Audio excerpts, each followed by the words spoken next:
Bien-aimés dans le Seigneur, bonjour. Une fois de plus, j'aimerais parler sur la famille. La famille selon la vision de Dieu, parce que la société dans laquelle nous vivons, c'est une société qui oppose les valeurs matérielles, les valeurs d'argent contre les valeurs morales. Alors nous savons que dans le plan de Dieu, c'est Dieu qui est l'auteur de la famille.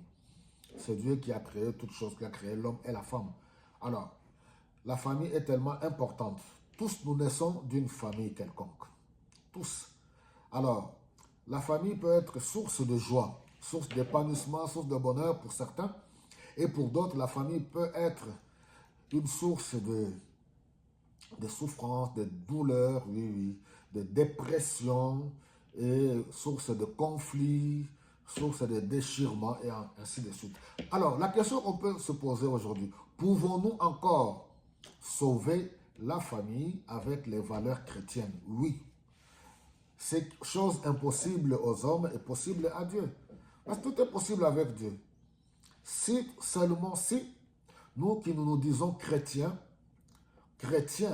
pas de nom, pas d'étiquette, mais c'est-à-dire nés de nouveau, convertis pour de vrai, consacrés à Dieu, conduits par le Saint-Esprit, étudiant la parole pour la mettre en pratique, alors en ce moment-là, nous pouvons bénéficier de toutes les grâces que Dieu nous accorde en tant que famille.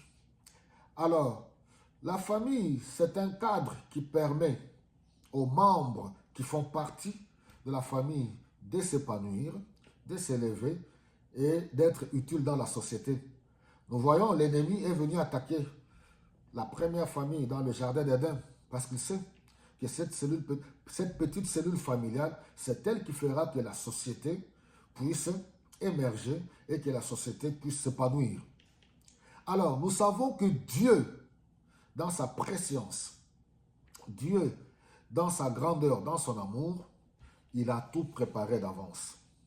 Si nous retournons dans Genèse, c'est là que nous voyons, au chapitre 2, c'est Dieu lui-même qui dit, il n'est pas bon que l'homme soit seul. Voilà, Dieu commence à dresser. Si nous sommes des vrais convertis, je me permets de le dire encore, il y a moyen, oui, de vivre selon la parole de Dieu, selon la vision de Dieu, en étant dans cette société moderne. Oui, vivre dans la société moderne, en tenant compte des réalités de la vie actuelle, mais soutenu par la parole. C'est Dieu qui dit.